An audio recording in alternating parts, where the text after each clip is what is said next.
Well, the next video in the series is called closure channel. Not closer channel, but a closure, to create an enclosure or a closure to an area. Closure channel is, and we'll look at the screen view and we'll take a look at the actual SDI definition. But basically where you're going to bump into closure channel is when someone says they want a flush top cap. A flush top cap may or may not be standard on your manufacturer's doors, and in fact it may be standard that your manufacturer produces what's called an inverted channel. Inverted channels are really typical at the bottom of the door, and in general atypical at the top of the door. Well, you'll have a flush top channel, a flush top to the door. And the reason you would have a flush top cap is because it would be normal that the door is flat on the top, like a door would normally be. It would be normal that a door would have an inverted bottom channel, and the logic that you'll hear from the manufacturer is, I've heard it said, well, you know, if you have to grind the door down to fit, the door fits nice here, but when it gets out to 90 degrees, the door is going to rub on the concrete or whatever it is. A manufacturer will say, yeah, you like to be able to get in there and grind that down. Well, no, you don't really like to grind down a steel door. You want the concrete to be within tolerance. But it is a valid point in the sense that if you had a flush bottom channel, grinding that is not so easy. Some manufacturers do have inverted top channels as standard, and that's because that's the way they make the doors. On certain doors, you can take that door and just flip it over and it doesn't matter. End for end. The hinge locations, like on a 6/8 for certain manufacturers, can be such that you could actually hang it upside down. But they'll just make them inverted because it most likely simplifies the manufacturing process. You'll see in specifications where it will say flush top channel or install a flush cap.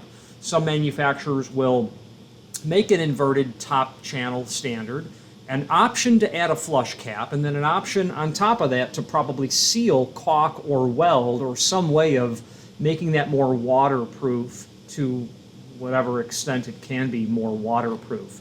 So a closure channel is something that's used to really make a flush top cap. Let's switch to the screen view and let's take a closer look at the SDI definition.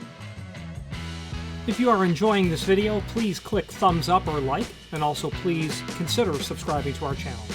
Let's move on to the rest of the video. Okay, so let's take a peek at what we have going here with closure channel. To me, maybe not to you, but for me the definition's a bit contorted. It just doesn't roll off the lip, so to speak. An additional channel section, fitted between the flanges of the top or bottom channel of a door, with its flanges projecting inward and its web in line with the door edge. Okay, so the way I interpret that, I'm interpreting it based on my prior knowledge of what it looks like, but a typical hollow metal door, looking at it in cross-section, what a typical hollow metal door actually looks like. But what it really looks like, and then there's an additional bottom channel that's brought into it, okay? The bottom channel is here, and then your door skins are here. Sorry, it's awful.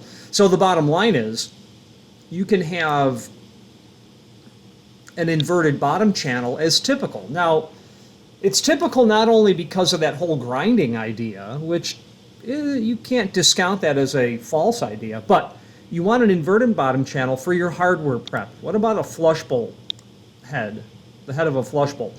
What about a automatic door bottom? Fits nicely into the bottom inverted channel of a hollow metal door.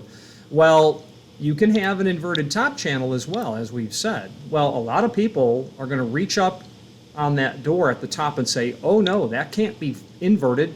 Water's going to collect in there, pool in there, and then run its way down the door. And guess what? It does.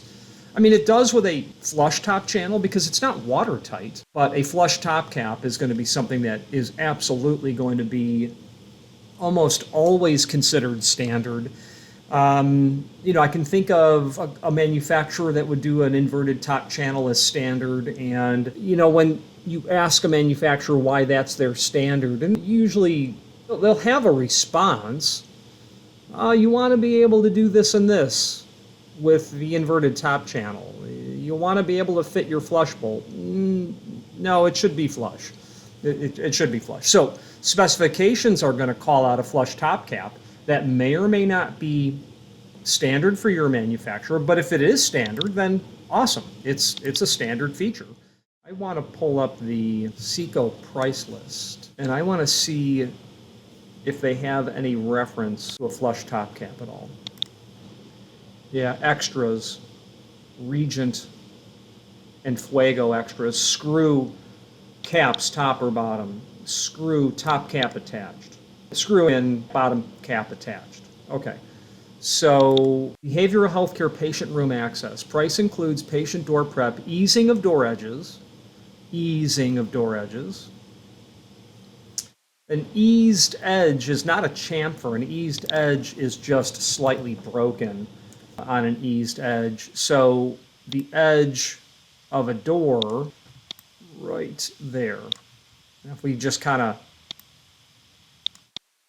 take this and we look at it a lot closer, there's a door edge. Here is a chamfered door edge, and here is just an eased edge where you just break that. You take it from being sharp to breaking it, but you're not chamfering it like that. That's an eased edge. Typical on wood doors that you would ease the edge, you wouldn't chamfer it. So I don't know really how that applies to hollow metal. Flat plate astragal on face of door, factory install, continuous hinge on access door, and top cap on patient room door. There you go. That's really important as well. Why would you need to specify a flush top cap? Well, behavioral, ligature resistance. You really don't want to have any sort of inverted situation where something might be placed up in the top of the door so as to more readily facilitate someone harming themselves. Screw in top cap, screw in. I'm looking for anything other than a screw in option. Steel top cap screw applied. Aha, here we go. Steel bottom cap screw applied. Install steel top cap and seal with caulk. Install bottom, top and bottom, and seal with caulk. Install top cap and tack weld. Install top cap, tack weld, and seams caulk filled. Install top cap and continuous weld. So a lot of references to that, right? Oh. Finish smooth top cap welds on prime doors for high visibility applications. Finish smooth top and bottom channel welds on prime doors. Okay, so you can now see that you can really take the closure channel definition and get deeper into it. Let's take a look at a technical manual and just see if there's any reference to top channel. Yeah, here it is. Yeah, awesome. Okay, so it's going to have this, you're looking at like what the top of the door would look like, and it'll have these odd notches in it because of the construction of the door. That Seco Regent door is going to have a hemmed over lock edge. And the size of this, 1.469, that's definitely going to be because, you know, you've got your door 1 3/4, but inside of here, it's not 1 3/4 anymore. That's where the 1.469 comes in. You can have a snap-in style optional vinyl cap, not unusual. Okay, so that's what a and you can see here the mechanical interlock. That's why they notch back the what they call these legs. Legs are notched to clear mechanical interlock. Top skin side only. So there you go. That's what a top channel looks like. Okay, the next definition that we have is commercial hollow metal door. Okay, that's why we're all here, and we'll move on to that next. Thank you for watching, and if you've enjoyed this video, please click thumbs up, please subscribe, and maybe even send the video to someone that you know. Thank you.